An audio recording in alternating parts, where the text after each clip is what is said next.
హెచ్చరిక, దైవజనుని హెచ్చరిక. యేసయ్య సువార్త వాళ్ళ మనుషులకు చొలకని ఇది ఉట్టిది కాదండి, సినిమాలు ఒట్టి. కానీ నిజంగా యేసు ప్రభు మన కొరకు శరీరధారిగా వచ్చి నరక యాతన అనుభవించాడు, నీ కోసం నా కోసం. మనకు రావలసిన శిక్షను ఆయన భరించాడండి. ఆయన మనల్ని గమ్యం చేర్చడానికి, మనల్ని తన రాజ్యంలో చేర్చుకోవడానికి తన జీవితాన్ని బలిచ్చాడు. ఈ కాపరి వంటి కాపరి, ఇలాంటి ప్రభువును, దేవునిని మరొకరిని ఎక్కడ చూడలేం. ఒక కాపరిగా ప్రభు ఈ లోకంలో ఉన్నప్పుడు ఏం చేశాడో చూస్తే బలహీనులను బలపరిచాడండి. యేసుప్రభు ఈ లోకంలో ఉన్నప్పుడు అదే చేశాడు. ఎక్కడ రోగాలతో మూలుగుతున్నారో, ఎక్కడ కుష్ఠరోగులు ఉన్నారో, ఎక్కడ చెవిటి వాళ్ళు ఉన్నారో, ఎక్కడ గుడ్డి వాళ్ళు ఉన్నారో, ఎక్కడ ఊచకాలు చేతులు గలవారు ఉన్నారో, ఎక్కడ మానసికంగా కృంగిపోయిన వారు ఉన్నారో, ఎక్కడ పాపంలో పట్టబడి శిక్షకు పాత్రమైన స్థితిలో ఉన్నారో, అట్టి వారిని ఆయన క్షమించాడు, ఆదరించాడు, బలపరిచాడు. బలహీనులను బలపరుస్తాడు. ఈరోజు కూడా నువ్వు స్పిరిచువల్గా బలహీనుడవైతే, శరీరంలో మనకి బలం లేకపోతే మనం నడవలేమండి. తెలుసా మీకు ఆ సంగతి? శరీరంలో బలం లేకపోతే మనం నడవలేం. ఆత్మలో బలం లేకపోతే నువ్వు ఆధ్యాత్మికంగా నడవలేవు, దేవుని మార్గంలో నడవలేవు, దేవుని వాక్యానుసారంగా నడవలేవు. ఈరోజు చాలామంది విశ్వాసులు వాక్యాన్ని పాటించలేకపోతున్నారు అంటే అర్థం ఏంటి? మీరు ఆధ్యాత్మికంగా బలహీనంగా ఉన్నారు. ఆత్మను బలపరుచుకోవడానికి దేవుని మాటలే జీవాహారం అండి. ఆత్మలో మనం బలపడాలంటే మోకాళ్ళ మీద మనం నిలబడాలి. ప్రార్థించేవాడు ఆధ్యాత్మికంగా బలపడతాడు. వాక్యాన్ని ధ్యానించేవాడు ఆధ్యాత్మికంగా అపవాదిని ఎదిరించగలిగిన శక్తిని పొందుకుంటాడు.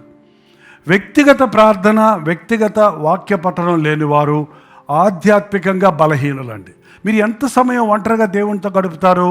నేను చెప్పినా మీరు ఏదో చెప్తారు, నేను ఏదో వినాలి. కానీ మిమ్మల్ని మీరే పరిశీలించుకోండి. ఎంతసేపు దేవునితో గడుపుతున్నారు? ఎంతసేపు తిండి కొరకు, ఉద్యోగం కొరకు, బిడ్డల కొరకు, ప్రయాణాల కొరకు, వాటి కొరకు వీటి కొరకు గడుపుతున్నారు? ఎంత సమయాన్ని దేవుని సన్నిధికి కేటాయించారు మీ జీవితంలో? ఒకసారి ఆలోచన చేయండి. ఆధ్యాత్మిక జీవితాన్ని బలపరచుకోవడానికి ఎంతసేపు దేవుని సన్నిధిలో మోకరించి ప్రార్థిస్తున్నాం? ఎంతసేపు ఆయన వాక్యాన్ని ధ్యానిస్తున్నాం? ఎంతసేపు దేవునితో సహవాసం చేయనట్లుగా ఆయన మాట వినాలని ఓర్పుతో, ఓపికతో, నిరీక్షణతో కనిపెడుతున్నాం? మందిరాలకు వచ్చే వాళ్ళని దేవుని దగ్గరకు నడిపించడమే కాపర్ల పని అండి. మాలాంటి కాపర్లు, ఆయన ప్రధాన కాపరి. ఒక తత్సమయానికి అప్పచెప్పిన పరిచయం లేవు, అంతే. మీరు కనెక్ట్ అవ్వాల్సింది దేవునితో కనెక్ట్ అవ్వాలి. దేవునితో మీరు లేవలేకపోతే మీకు చెయ్యిచ్చి లేవనెత్తడానికి మేము ఉన్నాం. మీరు ప్రార్థన చేసుకోలేకపోతే మీకోసం మేము ప్రార్థన చేస్తూ మీకు మోరల్ సపోర్ట్ అంటారు చూడండి, మీకు సహకరించడానికి ఉన్నాం. అంతేగాని మీరు ప్రార్థన చేయండి, మేము పడుకొని నిద్రపోతాం, నేనున్నాను మీకోసం ప్రార్థన చేస్తాను, నేను ప్రార్థన చేస్తే ఏదైనా జరిగిపోద్ది అన్నట్టుగా ఈ రోజున కొంత బోధకులు ఉండడం అనేది చూస్తూ ఉన్నాం. కానీ మంచి కాపరి మన కోసం ప్రార్థన చేశాడు. బలహీనులను బలపరచాలంటే అర్జెంటుగా బలపరచడం కుదరదండి. మీరు ఎప్పుడైనా సెలైన్ ఎక్కించుకున్నారా? ఎక్కువ నీరసం అయిపోయి ఇక మనిషికి ఇదైపోతున్నప్పుడు ఏమి ఎక్కిస్తారు వాళ్ళు? సెలైన్ అర్జెంటుగా ఎక్కించమనండి చూద్దాం. నరాలు ఉబ్బి చేస్తావు.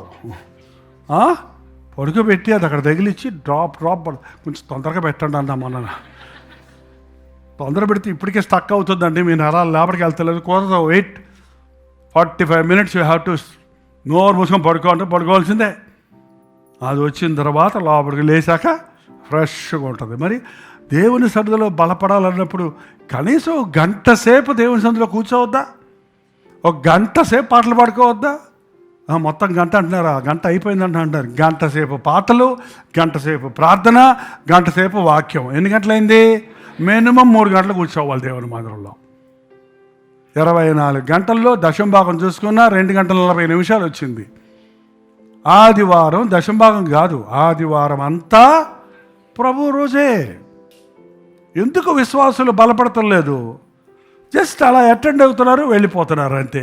పాస్టర్ గారుకి బలపరచడానికి అవకాశం లేదు, ఇవ్వటం లేదు. మనుషులు బలపడాలంటే కనిపెట్టాలి, దేవుని సందులో కనిపెట్టాలి.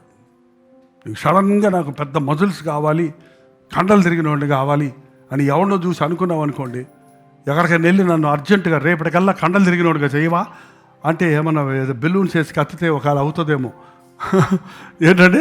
కానీ నిజంగా నీ కండ రావాలంటే వాడు చెప్పిన డైట్ తినాలి, క్రమం తప్పకుండా ఏం చేయాలి, వ్యాయామం చేయాలి, చెమట కార్చాలి. అబ్బో ఇంత కష్టమైతే వద్దులే అంటే పో, అయితే ఎట్టగా ఉండు. ఇప్పుడు నువ్వెట్టవుతావు?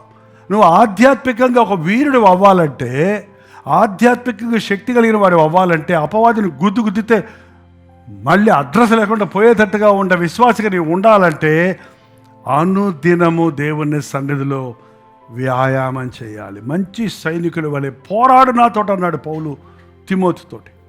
శ్రమను కోరుకోవాలి. ప్రార్థన. పరిశుద్ధుడ, ప్రేమగల తండ్రి, ఒకసారి ఈ దీన సంఘాన్ని పరిచయం చూడయ్యా. ఈ సంఘంలో మేము నీ నడిపింపులో ఉండడానికి సహాయం చేయి. నీవే మా కాపరిగా ఉండు నాయన. ప్రతిసారి మేము కూడి వచ్చినప్పుడు మా గాయాలు మానిపోయా, మా బలహీనతల నుంచి మమ్మల్ని విడిపించయ్యా. మా తప్పులు మేము తెలుసుకోవడానికి సహాయం చేయ్యా. ఒప్పుకున్న తప్పు కడగబడుతున్న విశ్వాసం మాకు దయచేయాలి. మా హృదయ వాంఛలు తీర్చబడ్డ విశ్వాసం మాకు దయచేయడా. సంఘానికి నీవే కాపరిగా ఉన్నావు. నీ యొక్క చిత్తములు, నీ నడిపింపులు, నీ ప్రణాళికలు, నీ చేతుల్లో వాడబడే పాత్రలుగా మమ్మల్ని చేసుకోను ఆయన. మాకే కాక ఈ చెన్నైలో, ఇండియాలో, అనేక రాష్ట్రాల్లో ఎంతోమంది కాపరి లేని గొర్రెల వలె చెదిరిపోయి ఉన్నారయ్యా.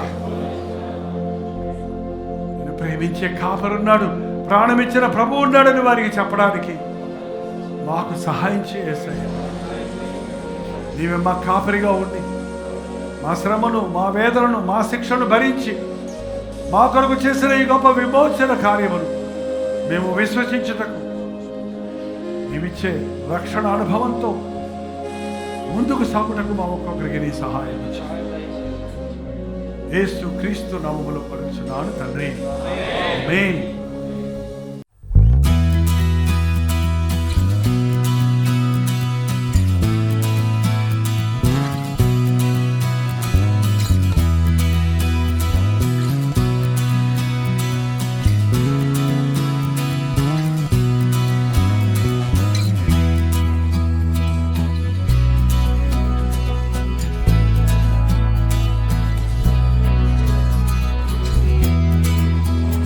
హల్లెలూయా. బెంగళూరు పరిసర ప్రాంతాల్లో ఉన్న వారికి శుభవార్త. ప్రభుత్వమైతే ఆగస్టు 15వ తారీఖు వన్ డే గెట్ టుగెదర్ను అండ్ యూత్ మీటింగ్ని బెంగళూరులో ఏర్పాటు చేస్తున్నాం. మధ్యాహ్నం 2 గంటల నుంచి 6 గంటల వరకు యవ్వనస్తుల కొరకు ప్రత్యేకమైన యూత్ సెషన్ ఉంటుంది. యవ్వనస్తులందరూ తప్పక రండి, పెద్దవాళ్ళు కూడా రావచ్చు. ఇది మీకు ఎంతో ఉజ్జీవకరంగా, ఆశీర్వాదకరంగా ఉంటుంది. మీ సమస్యలు తీర్చుకోవడానికి, మీరు ఆధ్యాత్మికంగా ప్రభువుకు సాక్షులుగా జీవించినట్లు దేవుని సన్నిధిలో ఆయన బలమును పుంజుకోవడానికి మీకు ఎంతో ఉపయోగకరంగా ఉంటుంది. ఎవరు బిడ్డలారా, తప్పకుండా రండి, ఆధ్యాత్మిక బలాన్ని పుంజుకోరండి. 6 గంటల నుంచి 10 గంటల వరకు 2వ సెషన్ ఉంటుంది. ఈ 2 సెషన్స్లో మీరందరూ పాల్గొని దైవాశీర్వాదాలు పొందాలని, మిమ్మల్ని ముఖాముఖిగా చూసి మీకోసం వ్యక్తిగతంగా ప్రార్థించాలని ఆశపడుతున్నాను. 2వ సెషన్ అయిన తర్వాత వ్యక్తిగతంగా ప్రార్థించడానికి సమయం చాలటం లేదు కనుక, మొదటి సెషన్ అయిన వెంటనే వ్యక్తిగతంగా మీ కొరకు ప్రార్థన చేయడానికి నేను సిద్ధంగా ఉంటాను. మీరు సమయానికి వచ్చినట్లయితే ఖచ్చితంగా మీ కొరకు ప్రత్యేకంగా ప్రార్థన చేయడానికి నేను అందుబాటులో ఉంటాను. చూడడం గమనించండి. హడ్సన్ కమ్యూనిటీ సెంటర్, సేసై compound, opposite to Mitralaya girls high school, near corporation circle, Bengaluru.